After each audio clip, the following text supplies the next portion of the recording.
और ये जो भी प्रश्न रखे जा रहे हैं इसी के पॉइंट ऑफ व्यू से रखे जा रहे हैं, इतना अनुभव के साथ रखे जा रहे हैं कि यही प्रश्न आपके पैटर्न यही रहेगा, डिजिट चेंज हो सकता है। समझ में आ रहा है ना? चलिए हम लोग रीजनिंग के पहले प्रश्न में डिस्कस करते हैं। ये आपका पहला प्रश्न है, ठीक है? देखिएगा सभी लोग, 17, 18, 14, 23, 7, 32, -4 आपको बताना है प्रश्नवाचक चिन्ह के स्थान पर क्या आएगा। बोलो। तो जब आप ऐसे सीरीज को देखेंगे कुछ तो दिखाई दे रहा होगा। देखिए ये 17 है, इसके बाद 18, फिर 14, फिर क्या है आपका 23, फिर 7 हुआ, फिर क्या है 32 हुआ, क्यों? इसके बाद माइनस हुआ। अब आप यूं समझना है, आप एक सड़क पर चल रहे हैं। सबसे पहले हमने क्या बताया, जब भी सीरीज का सवाल मिलेगा आप क्या करेंगे, ग्राफ बनाएंगे। जैसे इसमें आप कुछ भी सोचने लगते हैं, अभी जो आपको नॉलेज नहीं होती, जो आपका कॉन्सेप्ट क्लियर नहीं होता, तो आप कुछ भी नहीं लगाने लगते हैं, कभी जोड़ने लगते हैं, कभी घटाने लगते हैं, कभी गुणा करने लगते हैं। तो पहले आप इसका ग्राफ बढ़ा। अगर आपके पास 17 रुपए है, फिर 18 और हल्का सा ग्राफ ऊपर उठा होगा, मतलब ऊपर उठने मतलब कुछ जुड़ रहा है। बोलो। फिर 18 रुपए अगर है, फिर वो 14 हो रहा है, इसका मतलब घटा है, घटा। फिर 14 से 23 हो रहा, फिर ऊपर उठा, 23 से 7 हो रहा, पूरा घट गया। फिर 7 से 32 हुआ, और ज्यादा उठ गया, फिर 32 से -4 हुआ, घट गया। कहने मतलब एक ऐसे रोड पे आप चल रहे हैं जो कैसा है, ऊबड़ और खाबड़ है। क्या है? ऊबड़ खाबड़। ऊबड़ खाबड़ का मतलब क्या होता है, हम लोग एकदम गांव में रहे हैं, रोडवा कहीं समतल रहता है, कहीं गड्ढा हो जाता है, कहीं उठ जाता है, फिर गड्ढा हो जाता है। बोलो, होता है कि नहीं? जब भी हमें ऐसा ग्राफ मिलेगा वहां पर दो चीजें होती हैं। अच्छा, गड्ढा का मतलब माइनस, कहते हैं ना जीवन में गड्ढा हो गया है। क्या हो गया है? गड्ढा हो गया, सब माइनस में चल रहा है। क्यों? गड्ढा का मतलब माइनस, और ऊपर उठने का मतलब कहते हैं ना कि भैया बहुत ऊपर उठिए, लो बहुत अमीर हो गए, एक मतलब का धनवान हो गए, प्लस हो गए, पॉजिटिव हो गया जीवन उनका। इसमें सीरीज ऐसे ही चला है, इसमें एक बार कुछ जुड़ा होगा और एक बार कुछ घटा। तो देखते हैं 17 से 18 हुआ तो क्या हुआ होगा, +1। फिर देखिए 18 से 14 हुआ है तो कितना घटा है, अरे -4 हुआ है कि नहीं? एक बार आपने देखा +4 हुआ, एक बार क्या हुआ, एक बार +1, दूसरी बार -4। फिर देखिए 14 से 23 हुआ है तो क्या कितना जुड़ा होगा, 9 जुड़ा है, +9। फिर 23 से 7 हुआ है, कितना घटा होगा, 16 घटा है, 16 घटा है ना, -16। फिर देखिए 7 से 32 हुआ है, इसका मतलब कितना जुड़ा होगा, 25 जुड़ा होगा। बोलो, 7 में 25 जोड़ोगे तभी तो 32 आएगा। फिर 32 के बाद यहाँ -4 हुआ है, इसका मतलब कितना घटा होगा,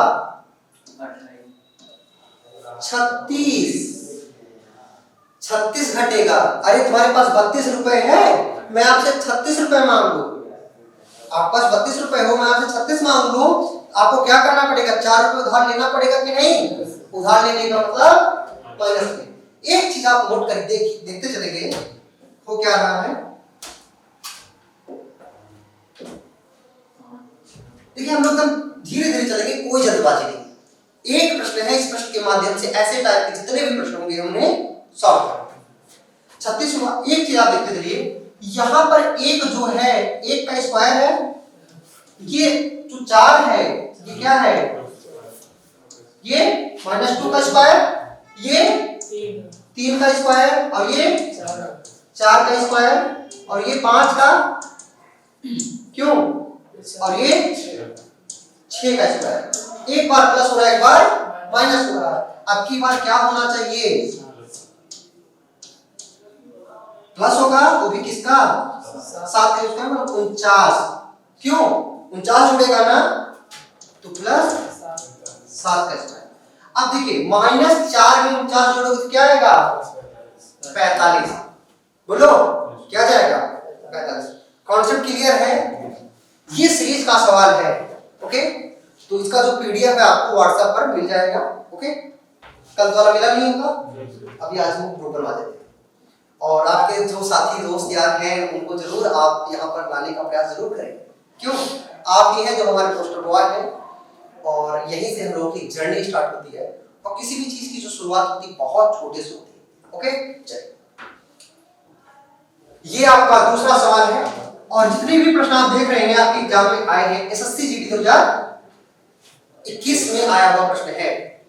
आपको बताना है कि जो गैप दिया गया है, ये गैप, इन गैप के बीच में कौन सा विकल्प रखा जाएगा या कौन सा विकल्प सत्य होगा जो दी गई श्रृंखला को क्या करेगा, पूरा कर देगा। तो हमने क्या बताया इसके लिए आप सबको? सबसे पहले हम क्या करेंगे, बोलो बोलो।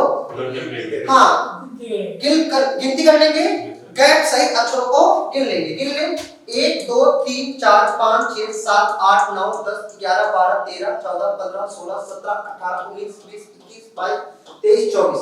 कितने हुए? 24। मतलब गैप सहित अक्षरों की संख्या कितनी? मतलब गैप प्लस लेटर। हमेशा ऐसा करना है मेरे दोस्त। कितना? 24। अब बताओ, जब 24 है तो 24 को तोड़ने का तरीका बताया है कि नहीं? क्या बताया था? क्या कर सकते हैं, कैसे तोड़ेंगे? 6 का ग्रुप 4 बार कर सकते हैं, बोलो। या 4 का ग्रुप 6 बार कर सकते हैं। या फिर लड़का कहेगा, या कर सकते 8 का ग्रुप 3 बार, या 3 का ग्रुप 8। ये 4 पॉसिबिलिटी बन रही है, लेकिन सरल कौन है? देखो, जो सबसे पहले हमें देखेंगे कि पॉसिबिलिटी किसकी है, और पॉसिबिलिटी कैसे आपको पता चलेगी, ये आपकी प्रैक्टिस डिपेंड करती है। किसकी क्या डिपेंड करता है? प्रैक्टिस। इसमें प्रथम प्रायोरिटी आप देंगे इसको, ठीक, दूसरी प्रायोरिटी आप इसको देंगे, तीसरी आप इसको देंगे, और चौथी इसको देंगे। ओके, तो सबसे पहले फर्स्ट प्रायोरिटी को हम रखेंगे। मतलब 6 का ग्रुप कितनी बार? 4 बार बनाएंगे, अर्थात हर छठे अक्षर पे हम एक कट लगा देंगे। देखिए 3 कट यहां से कटेंगे।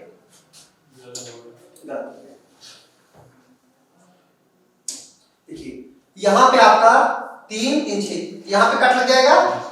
फिर देखिए यहां पे कट लगेगा, फिर आपका यहां पे कट लगेगा, फिर आपका हाँ एक,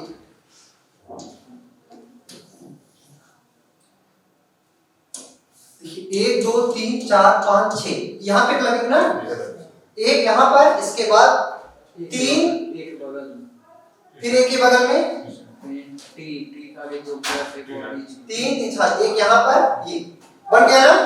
मतलब 1 2 3 4 ग्रुप बन गया। कितने अक्षरों का?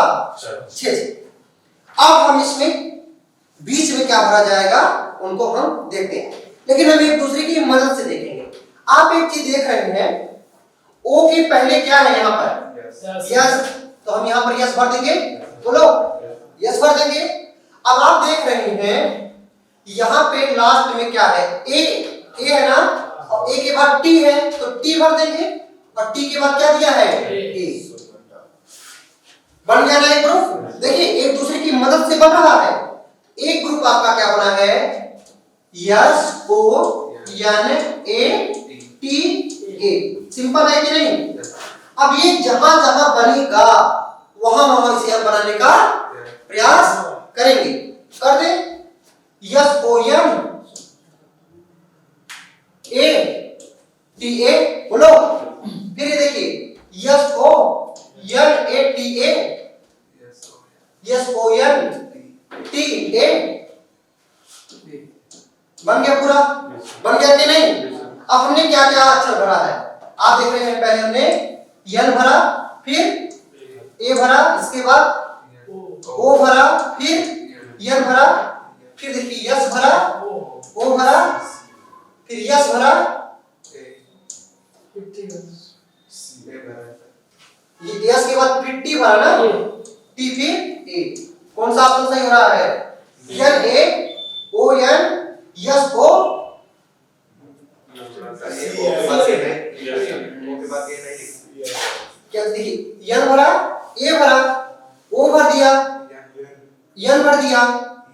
यस भरा, ओ भर दिया, फिर यहाँ पे ए, फिर यस टी ए टी, तो कौन सा ऑप्शन हो जाएगा?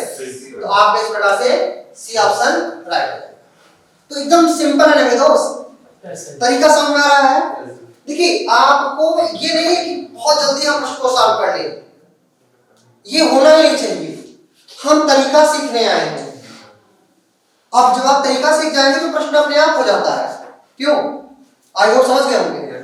चलिए, इसके बाद ये आपका तीसरा प्रश्न है। सभी लोग अपना दिमाग लगाते थे, क्या है, किस चैप्टर का बोलो? नंबर इनोलॉजी। इसमें देखिए दूसरे का संबंध पहले के साथ जो होता है वही संबंध छठे का पांचवें के साथ होता है, और वही संबंध पांचवें का चौथे के साथ क्या कौन सा होगा वो विकल्प ज्ञात करना। बोलो, मतलब हाँ 345 का संबंध किसके साथ है? 7 के साथ है। जब 345 का संबंध 7 के साथ दिया जाएगा, और अगर आपको नंबर का नॉलेज होगा तो आप माइंड तुरंत काम करेगा। ये 7 का क्यूब है कि नहीं? लड़के ने तुरंत बोला 7 का क्यूब है। अरे 7 का क्यूब कितना होता है? 343। बोलो, और 343 में जैसे आप दो जोड़ोगे क्या जाएगा? 345। बोलो, इसके बाद आप देखते हैं 66। बोलो, 66 और 4, तो 4 का क्यूब क्या होता है? 64, और 64 में दो जोड़ोगे मतलब 4 का क्यूब किया, फिर 2 जोड़ा, इस प्रकार से क्या गया? 66। अब यहाँ पर 9 का क्यूब क्या होता है? कितना? हाँ 9 का आप क्यूब करेंगे क्या जाएगा? 729। क्या आंसर 729 दोगे क्या? नहीं, 2 जोड़ना भी है, आप 2 जोड़ दोगे, कितना जाएगा? 731। कोई ऑप्शन है क्या? ए सही हो जाएगा। तो आप इस प्रकार से प्रश्नों को सॉल्व कर सकते हैं। अच्छा, ये प्रश्न आप लोग बहुत इजीली तरीके से सॉल्व कर दिए। क्यों? क्योंकि इस पैटर्न का आपको घन की नॉलेज थी। अब देखिए घन होके कुछ जुड़ा है, 2 जुड़ा ना, जरूरी नहीं है आप एग्जाम में 2 ही जुड़े, हो सकता है 5 जुड़े, हो सकता है 7 जुड़े, हो सकता है कुछ घट भी सकता है। क्यों? और हो सकता है दशमलव का कुछ जुड़े। दशमलव से बड़ा तो मैं करना आता रहा है, लेकिन डरते बहुत। अगर दशमलव का इसमें कुछ जुड़ता तो पॉइंट में आता आंसर, तब आप लोगों को सोचना है, अपने माइंड का विस्तार करके आप। ओके, चौथे प्रश्न पे है, जल्दबाजी तो नहीं हो रही ना, सुन रहा है? ये आपका चौथा प्रश्न है। ये 8, 112 और 49 के बीच जो संबंध है वही संबंध इन चारों विकल्पों में से किस विकल्प में दिया गया है? मतलब 8, 112 और 49 के मध्य एक संबंध है। जैसे आप और आप के तीनों बच्चों के बीच एक संबंध होगा, मतलब हो सकता है तीनों बच्चे एक ही रूम से आते हो, वही संबंध इन तीनों बच्चों में किस बच्चों के बीच है? कहने का मतलब जो संबंध इनके मध्य है वही संबंध विकल्पों में से किस विकल्प में है?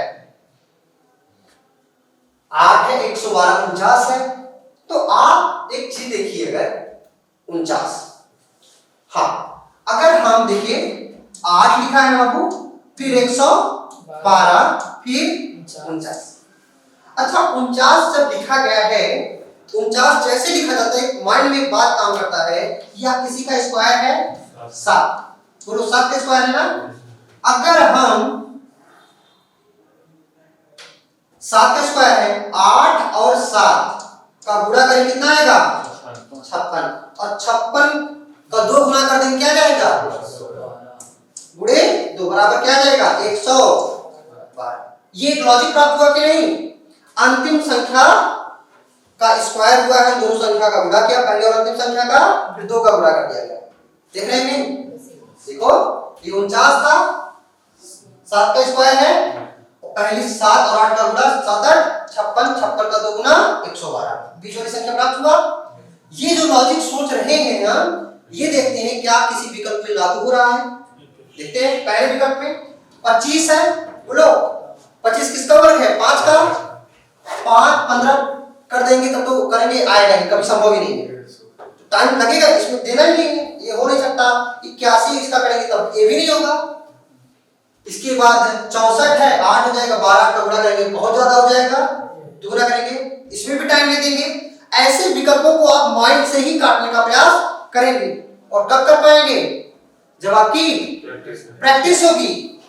कोई जादू मंत्र नहीं है मेरे दोस्त। अब देखिए, अब 121 है ना, देखिए 121 किसका वर्ग है? 11 का, और 7 और 11 का जब गुणा करें क्या आएगा? 77 गुणे 2, 77 गुना 154। आपका डी आंसर सही हो जाएगा कि नहीं? नंबर के साथ आपको खेलना पड़ेगा। और देख रहे हैं ना, आपके एग्जाम में आया हुआ प्रश्न है, टफ नहीं है, पेपर में टफ प्रश्न नहीं पूछे जाते हैं, ये कहने की बात है, आपको उल्लू बनाया जाता है।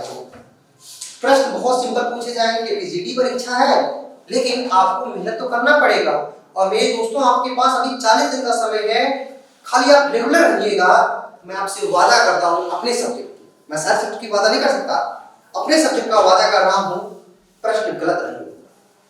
और मैं आपको लास्ट में 100 प्रश्नों का एक पीडीएफ दूंगा, वही प्रश्न वही पैटर्न आपको देखने को मिलेगा। लेकिन ऐसे टाइप के प्रश्न आपको जब भी आए, आप गलत आपको नहीं करना। ओके,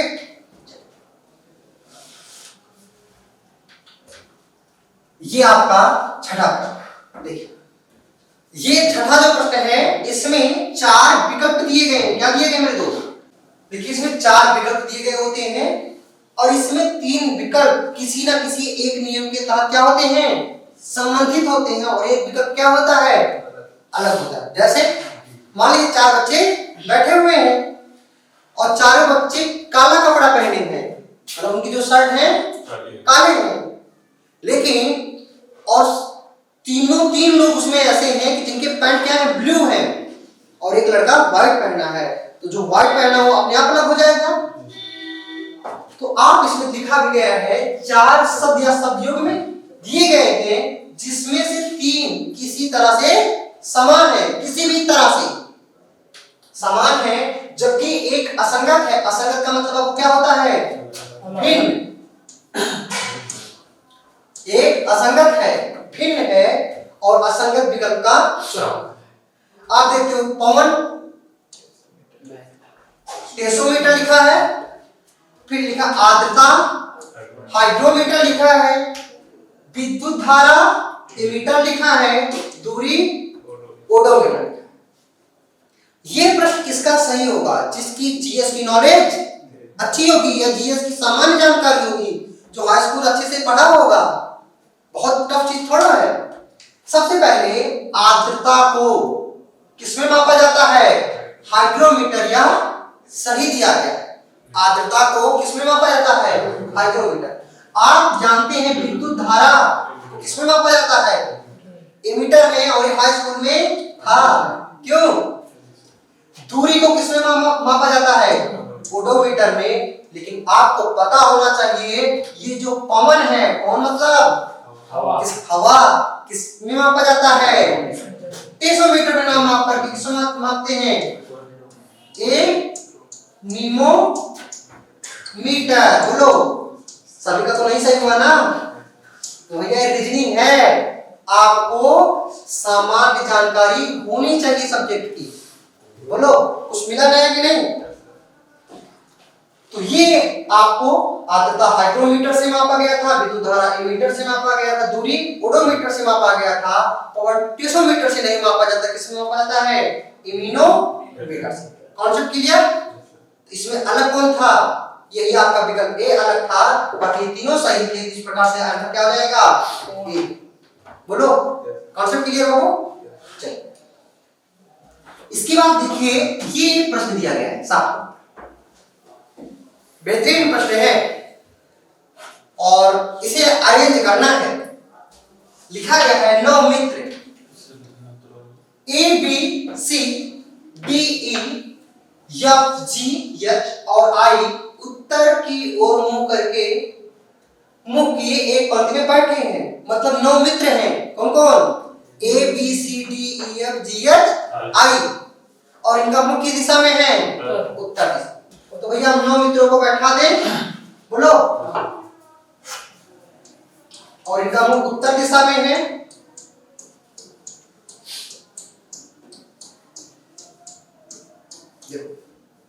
एक, दो, तीन, चार, पांच, 6, 7, 8, 9, 9 मित्र बैठा दिए ना। अब देखिए कि अगर कोई व्यक्ति उत्तर दिशा की ओर देख रहा है, अभी देखो मैं आप लोग सामने हूं, अगर मैं उत्तर दिशा की ओर देखूंगा इस टाइप का हो जाऊंगा, बोलो, इस तरफ ऊपर की तरफ, ऊ से उत्तर, ऊ से ऊपर, ऊपर होता है कि नहीं? मतलब उत्तर का मतलब ऊपर की तरफ। आप लोग मैप देखें कि नहीं? तो आप मैप बनाते हैं, देखिए ये आपका उत्तर होता है, ये आपका दक्षिण होता है। अगर मैं उत्तर दिशा की ओर हूं, मैं हमेशा लेफ्ट हैंड से लिखता हूं। किसे लिखता हूं? ये मेरा लेफ्ट है और मेरा राइट। हमें राइट के लिए इधर जाना होगा और लेफ्ट के लिए इधर जाना। लेफ्ट राइट क्लियर है कि नहीं आप लोगों का? क्लियर है कि भैया राइट के लिए हमें इधर जाना होगा और लेफ्ट के लिए इधर जाना। अपने 9 लोगों को उत्तर दिशा में बैठा लिया, इतना कॉन्सेप्ट क्लियर? कोई दिक्कत नहीं। लिखा है ए यच के बाएं दूसरा है, जो ए के बाएं इंफॉर्मेशन है, ए जो है यच के बाएं दूसरा है, ए यच के बाएं दूसरा है। लेकिन अभी हम कहां बैठा दें कुछ पता नहीं चल रहा है, ऐसे हम तब तो कहीं बैठा नहीं सकते ना, फिर हम आगे पढ़ेंगे। लिखा है यच बी के बाएं दूसरे स्थान पर है, बी पंक्ति के एक छोर पर है। ये लाइन इंपॉर्टेंट है। लिखा क्या है बाबू? बी पंक्ति के एक छोर पर है। छोर होने मतलब चाहे यह किनारे चाहे वह किनारे। अब हो सकता है कोई लड़का यहां बैठा दे बी को और कोई यहां बैठा दे, बोलो, दोनों पॉसिबिलिटी हो सकता है कि नहीं? दोनों बैठा सकता है। हम कहें कि एक लड़का छोर पर बैठा है, तो चाहे इस छोर पे बैठे चाहे इस छोर पे बैठे। किस छोर पे बैठे तो बताया नहीं गया है।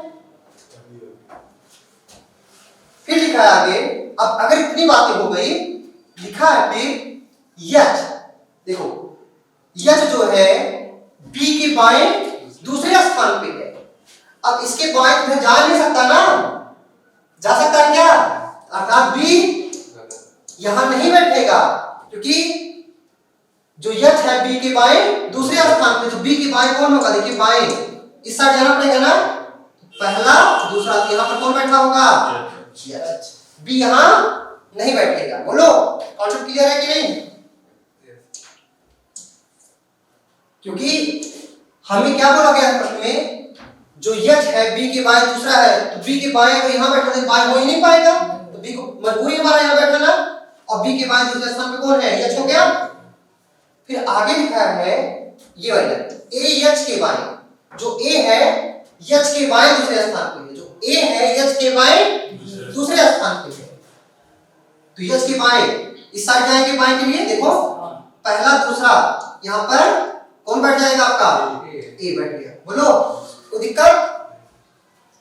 फिर आगे देखिए ये लाइन हमारी सेट हो गई, ये हो गया और ये हो गया और ये हो गया। लिखा है आगे यफ ए और यच के बीच में बैठा है। जो यफ है ए और यच के बीच में बैठा है, तो यफ को हम यहां पर बैठा देंगे, यहां पर देखो यफ, यफ जो है ए और यच के बीच में बैठा है कि नहीं? बोलो बाबू। डी, डी जो है आई और सी के बीच में बैठा है, जो डी है आई और सी के बीच में बैठा है, ठीक है। अब इस लाइन का हम यूज नहीं कर पाएंगे, कहां बैठा सकते हैं, लेकिन लिखा है आगे जो सी ई के दाएं तीसरे स्थान पे है, जो सी है ई के दाएं। अब ई के दाएं अगर हम ई को यहां बैठा देंगे तभी इसके दाएं सी बैठ सकता है, पहला दूसरा तीसरा, तभी यहां पर सी बैठ सकता है। क्यों? नहीं समझे मेरी बात? लिखा है ना सी, जो सी है ई के दाएं, ई के दाएं तीसरे स्थान पे, ई के दाएं, दाएं किधर जाएंगे बाबू? 1 2 3 तीसरे स्थान पे। प्रश्न अच्छे हैं, तीसरे स्थान पे है। अब फिर आगे एक लाइन दिखा गया था डी आई और सी के बीच में बैठा है। जो डी है आई और सी के बीच बैठा है, तो भैया डी को यहां बैठा देंगे, आई को यहां बैठा देंगे। बोलो, बैठा दिए। अभी एक लड़का नहीं बैठ पाया, कौन? जी। तो जहां पर खाली होगा वहां पर किसको बैठा देंगे? जी को बैठा देंगे, क्योंकि जी के बारे में इन्फॉर्मेशन नहीं दिया है। एक सीट बाकी है, जो बचा होगा वही बैठेगा। समझ में आया कि नहीं? प्रश्न क्या पूछा है? पंक्ति के बीच में कौन बैठा है? बीच मतलब बीचों बीच कौन बैठा है? ए। पांचवा स्थान, जो 4 इधर 4 इधर, तो कौन बैठा है? ए। आपका आंसर क्या सही जाएगा? डी। डी ना? बोलो, है ना मजेदार?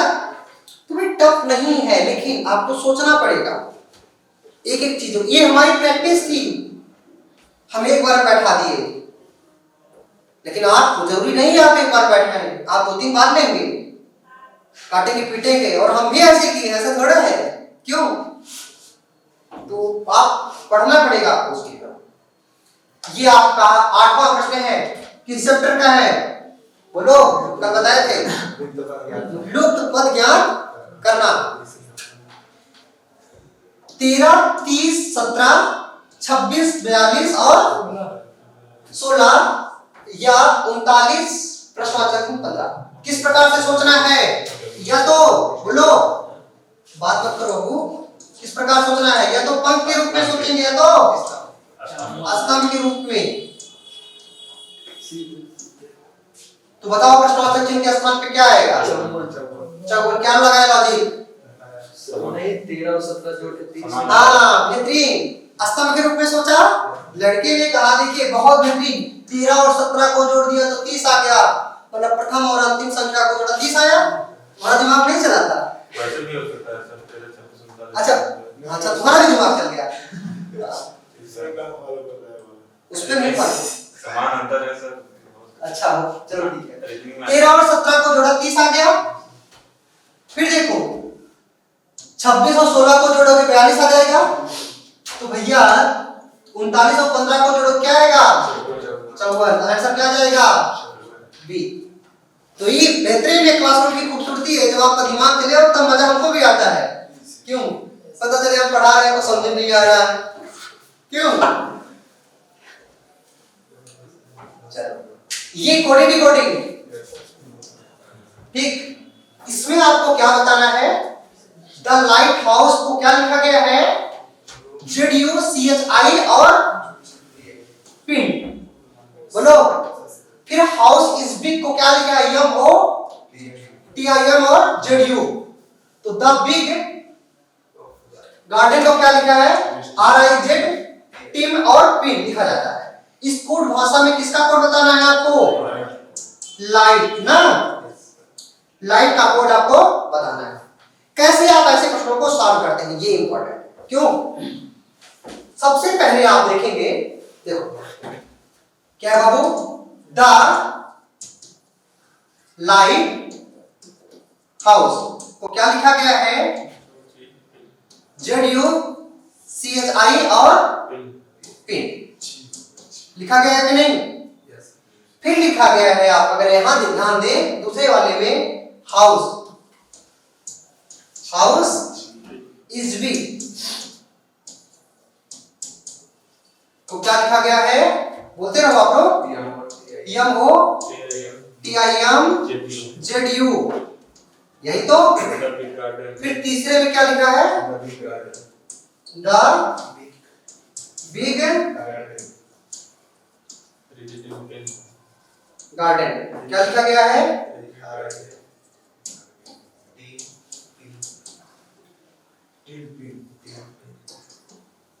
यही ना। अब इसमें आप सबसे पहले क्या देखेंगे? उभयनिष्ठ देखेंगे। देखो ये पहला हो गया समीकरण, ये दूसरा और ये आपका तीसरा। हमें लाइट का कोड बताना है। एक चीज आप देखिए, पहले और तीसरे को देखते हैं तो आपको क्या मिलता है? द कॉमन मिल रहा है कि नहीं? बोलो। और इन दोनों में कुछ कॉमन मिल रहा है? क्या मिल रहा है? पिन। तो द का कोड क्या हो जाएगा? स्पिन हो जाएगा कि नहीं, बोलो। इसके बाद कुछ और मिल रहा है, पहले और दूसरे में। अगर हम देखें पहले और दूसरे में, ये देखिए हाउस, हाउस है ना, इन दोनों में क्या मिल रहा है, हाँ जू, ये जेड।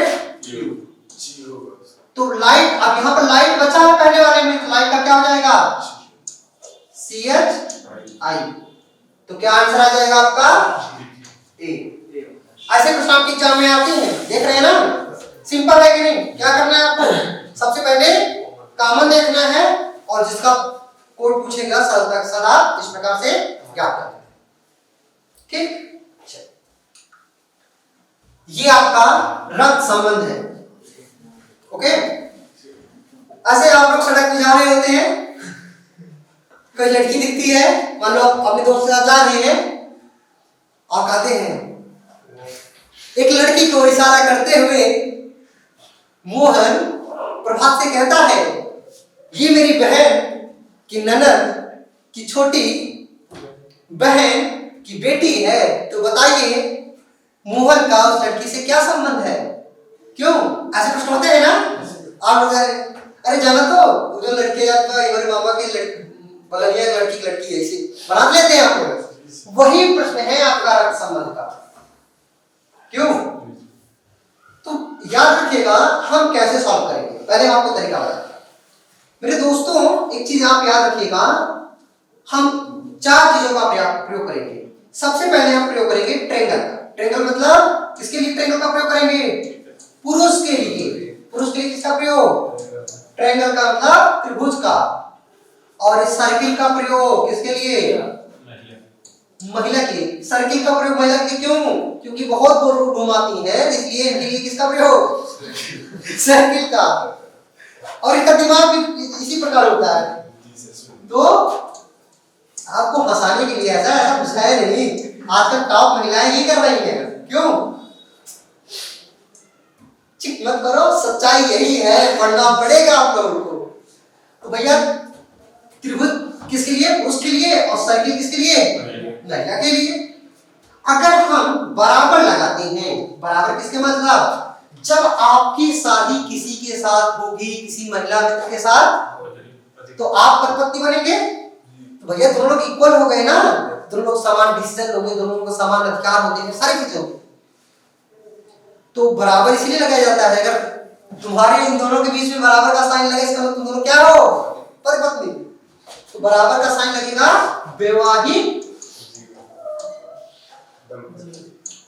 वैवाहिक संबंध को दर्शाने के लिए। किसको, वैवाहिक संबंध दर्शाने के लिए। एक और चीज, ये जो खड़ी पाई है, ये वाली, ये क्या है, ये एक पीढ़ी के अंतर को दर्शाएगी। किसको दर्शाएगी, एक पीढ़ी के अंतर। जैसे मान लीजिए मैं हो गया और मेरे पिताजी में एक पीढ़ी का अंतर है, बोलो, लेकिन मैं, मेरा जो साला होगा सेम पीढ़ी में होंगे, मेरी साली सेम पीढ़ी में होगी। साला साली तो बहुत समझ आता है। अगर साला साली नहीं समझ आया तो तुम समझो कि तुम्हारे जो बहन है वो सेम पीढ़ी में आएगी ना। जिस पीढ़ी में तुम, उसी पीढ़ी में तुम्हारी बहन, उसी पीढ़ी में तुम्हारी ममेरी बहन, उसी पीढ़ी में तुम्हारी मौसी की बहन। बोलो, होगा कि नहीं होगा, इतना समझ आ रहा है ना। अब हम प्रश्न सॉल्व करें, इसका प्रयोग हम करेंगे। मतलब ये वाली जो लाइन होगी, समान पीढ़ी को दर्शाएगी, और ये पीढ़ी अंतर को दर्शाएगी। क्यों, बोलो। लिखा है, एक लड़के की तस्वीर को इशारा करते हुए निखिल ने कहा। क्या कौन रहा है, निखिल, वह मेरी माँ। तो अगर क्या निखिल रहा है तो निखिल की माँ होगी ना। पहले हम निखिल बना लें, निखिल बाबू को बना लें, एकदम आहिस्ता आहिस्ता चलना। इशारा, एक लड़के की तस्वीर को इशारा करते हुए निखिल ने कहा। किसकी तस्वीर है, लड़के की तस्वीर है। निखिल कहता है वह मेरी माँ। तो निखिल की माता जी, अगर निखिल की माता जी होगी तो सर्किल का प्रयोग की, महिलाओं के लिए सर्किल। और निखिल से एक पीढ़ी माता जी ऊपर होगी कि नहीं, आपकी माता जी आपसे एक पीढ़ी ऊपर है, डाउट रहेगा नहीं आप लोगों का। वह मेरी माँ की सास, माँ की सास कौन होती है? पिताजी की माँ। पिताजी की माँ तो क्या होती है? सासें होती है ना माताजी की। निखिल की माँ और माँ की शादी करा दे, माँ की शादी करा दिया कि नहीं? और यही जो पिताजी हैं इनकी जो माँ होंगी वही क्या लगेगी? सास लगेगी। लगेगी कि नहीं? तुम लोग सास ससुर के बारे में खूब जानते हो। वह मेरी माँ की सास की बेटी, सास की बेटी मतलब पिताजी की बहन, तो सास की बेटी, सास की बेटी ये देखिए मतलब पिताजी की बहन तभी सास की बेटी होगी। सास की बेटी के इकलौते भाई, इकलौता भाई यही निखिल का पिताजी, इकलौता भाई की बात करेंगे। क्यों? इकलौते भाई का बेटा है, तो स्वयं निखिल नहीं हो सकता। स्वयं निखिल हो सकता है क्या? नहीं, क्योंकि अगर निखिल होता तो वो लड़के की फोटो क्यों दिखाता? स्वयं की फोटो दिखाता। क्यों? तो कि इकलौते सास की बेटी की इकलौते भाई का बेटा है अर्थात निखिल का यहाँ ये भाई होगा। क्यों? बेटा, इसका बेटा होगा कि नहीं? बेटा है। पूछा क्या है? तो तस्वीर में मौजूद लड़के का, लड़के यहाँ पे लड़का है, ये क्या है? लड़का का निखिल से, निखिल के बाद क्या लगा है मेरे दोस्त? से लगा है। और से मतलब क्या होता है? वक्ता होता है। निखिल लड़के को क्या बोलेगा? क्या बोलेगा? भाई बोलेगा। और इनके बीच क्या संबंध है? भाई का। कोई ऑप्शन नहीं क्या मेरे दोस्त? डी ऑप्शन है। तो आंसर क्या हो जाएगा आपका? डी। कंप्लीट है। इस प्रकार आप कर ले जाएंगे। यही आपका, आप देखेंगे एसएससी जीडी परीक्षा, अभी मैं आप लोगों से बात भी करूंगा, आप यहाँ का एक 2 सीरीज बना हुआ है, ठीक? उस बुक को बहुत सरल, बहुत सस्ती है, आप उस बुक को ले लीजिए, ठीक? और उसको सॉल्व करिए, और अगर आपको प्रश्न नहीं आते हैं तो आप लोगों से पूछ लीजिए, ओके? लेकिन घंटा चक्र का ही है, घंटा चक्र ब्रांड है, आप जानते हैं, उसी को लीजिए, क्योंकि गलतियां कम है और हम लोग उस पर वर्क किए हैं तो निश्चित रूप से अच्छा है, ओके? बाकी एक्टिविटीज आप करेंगे तो अपने लिए करेंगे, नहीं करेंगे तो किसी के लिए नहीं करेंगे।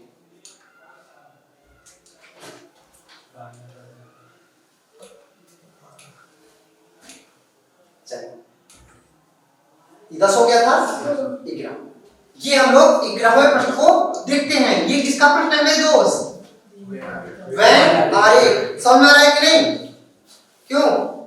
क्या प्रश्न है? दिए गए आरेख का ध्यानपूर्वक अध्ययन करें और निम्न प्रश्न का उत्तर दें।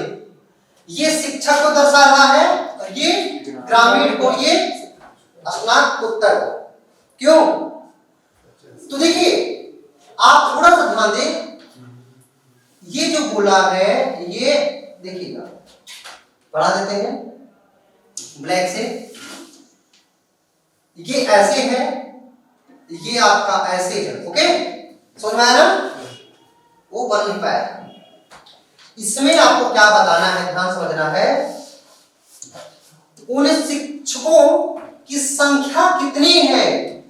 किसकी संख्या पूछा है? शिक्षकों की संख्या पूछा है, जो ना तो ग्रामीण हैं और ना ही स्नातकोत्तर हैं। तो भैया ना तो ग्रामीण में होने चाहिए ना ही स्नातकोत्तर में होने चाहिए, तो भैया शिक्षा की वाला पूरा बोलवा है। क्यों? लेकिन आप देख रहे हैं ये इतना तो स्नातकोत्तर हो गया, इतना बचा तो ये 85 बचा कि नहीं? और यही 85 जो शिक्षक है ना तो स्नातकोत्तर है ना ही ग्रामीण है, तो आपका आंसर क्या हो जाएगा? बी। समझ में आया कि नहीं? जो प्रश्न पूछा जाएगा वही उतने का उत्तर हम देंगे। बहुत सरल प्रश्न होते हैं। बोलो, आप अपना कॉन्फिडेंस मेंटेन करिए। कॉन्फिडेंस इसलिए आएगा जब आप पीपीसीए के प्रश्न को सॉल्व करेंगे। ये आपका कौन सा टॉपिक है? कथन निष्कर्ष है। कथन निष्कर्ष के अंतर्गत 2 से 3 चैप्टर होते हैं। आप लोग कथन निष्कर्ष समझते हो तो कथन निष्कर्ष, देखिए कथन निष्कर्ष का 46वां चैप्टर है न्याय निगमन। कथन पूर्वक लड़का भाई नाम सुना होता है, तो ये चैप्टर वेरी इंपॉर्टेंट है और इस चैप्टर से लिख लो, एक प्रश्न जरूर आएगा 101%। कोई रोक नहीं पाएगा। 20 प्रश्नों में एक प्रश्न इसका जरूर आएगा। ये निगमन है, कथन और निष्कर्ष। लिखा है जैसे बैनारिक बनाएंगे, समझ रखना। कुछ रानियां क्या है? राजा। मतलब रानियों का कुछ हिस्सा क्या होगा? राजा। तो भैया ये देखिए, ये आपका रानी हो गया और ये क्या हो गया? राजा। आप देख रहे हैं रानी का कुछ हिस्सा राजा है, नहीं है डॉटेड वाला? बोलो, कुछ रानियां राजा हैं, इतना बना लेंगे।